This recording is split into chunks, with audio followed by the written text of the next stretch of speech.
Matod sa atong tubag sa Salmo, ang Ginoo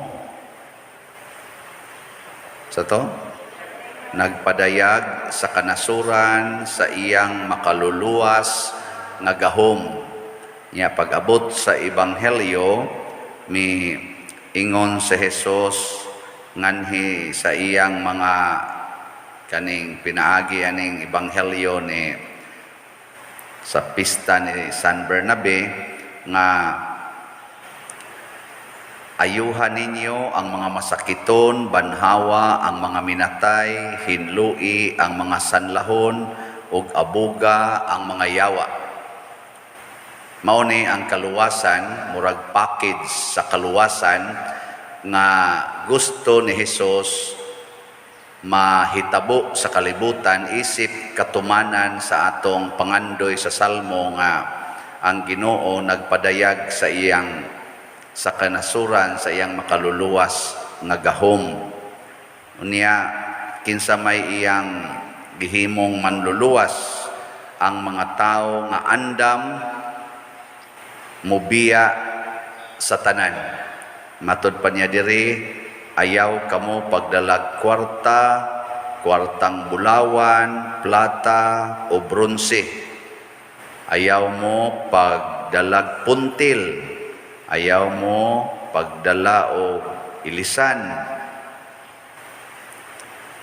Kuan kayo no? Kanang lahi kayo sa pamaagis kalibutan kay kung gusto tang muluwas dinhis kalibutan, pananglitan, masakiton.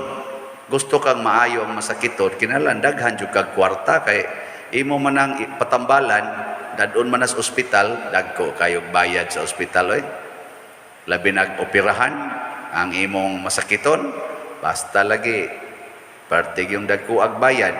Pero ang imong Kristo diri ayuha ang masakiton pero ay mo pagdag kwarta. Pwede di ayuhon ang masakiton, way kwartahay. Panahong Kristo, ang mga bakol, ang mga amang, mga buta, mga bungol, mga sanlahon, mga giyawaan, nangaayo, way gamit-gamit kwarta. Nya, pwede pa ni karon, dili na. Hindi man mo maningog. Pwede, dili. Ginitingog, oh. Sa ato pa, digin mo mo to din. Pwede no? Dili na pwede sa ato pa ni hupas na ning gahoms Ginoo karon. Mao na dili na pwede. Nga naman, ang ato godrong gisaligan nga maoy muluwas nato, dili naman ang Ginoo, kundili ang mga binuhat sa Ginoo. Una, musalig tas mga tao nga dato, gamhanan, dagko og mga authority. Anha ta mulaong nga kini sila makaluwas. Nya ra ba baligtad kasagaran aning mga tawhana dili muluwas, motiwas nato.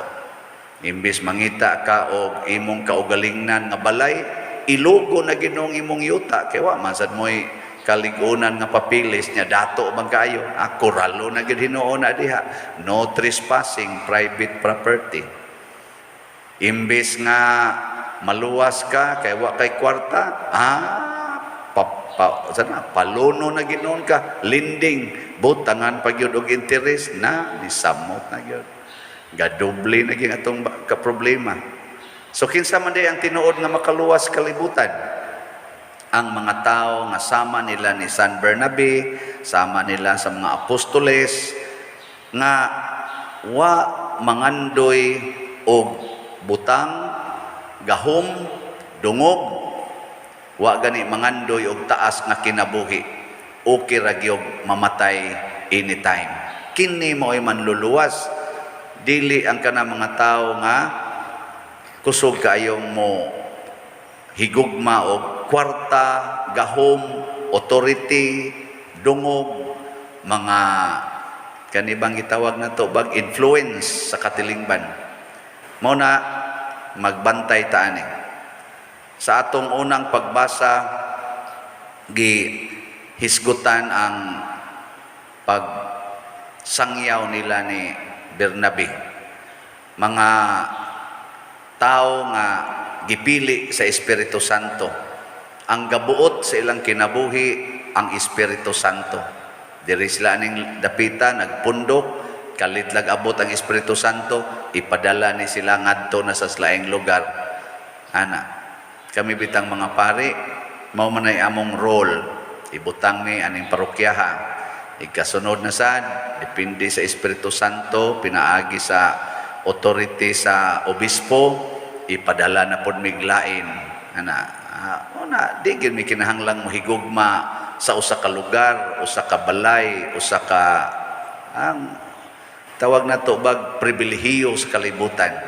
Ang amo ra yung higugmaon aron mi mahimong makaluwas mao ang sugo sa Ginoo. Abisag sa inyong balay, testingi sa inyong balay suway naghigugma ang imong plato. Tanawa, manghugas ng imong anak, mabuak ng plato sa may buhaton, kasabaan ng anak. Usahay pag-iuban, latoson pag yun, gadanghag ka, mahal ra ba kayo ng platuha, karaan kayo na, gikan pa na sa akong ginikanan, imo lang gibuak ng panuwaya ka, gadanghag na ng naong nimo, anaon? Ade tinoon. Pero wa ka mahigog magbutang nya nang hugas taos plato imong anak nga wa say kayo klaro nabuhian, nabuak sa may imong buhaton. Imo ra hipuson. Ano ra nimo wa ka masama day, wa ra man ay salamat in town. Ay kaugma baso na say mabuak na imo na sang hipuson na. Sunod na mingon na imong anak, mawa na ihugasan. Siya nga naman siya, hurot na magkabuak. Palit na sa kag plastic, imong ihatag. Sige day, kaniday, kay og mahog ni, muuntol raman di naman ni mabuak. Di, wa gyud way gubot. Wa. Di ba? Sige, kana, sa butang pa lang ng naa.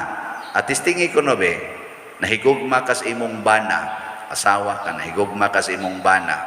Nya, nakita ni mo imong bana to ay giagbay-agbayan nga babae mo buo kay short. Unsa may imong bation?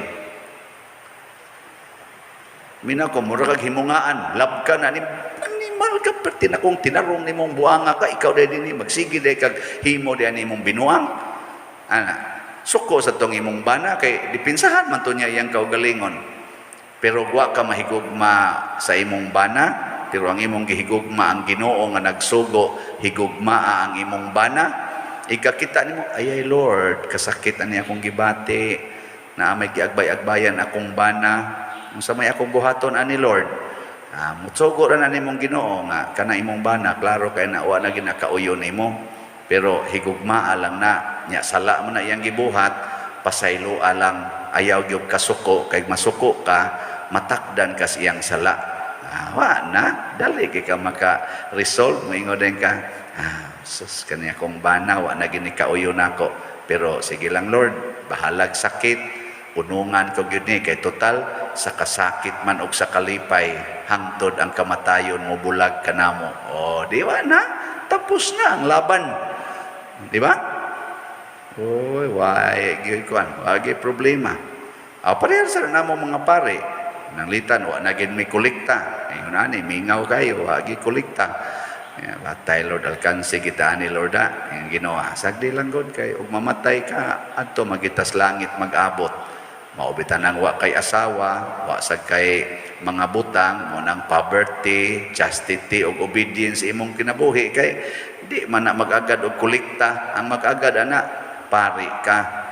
Mo na kami bahalag sakit may ngoragin mi bitaw Lord matuman gyud ang imong pagbuot dinhi sa yuta maingon sa langit.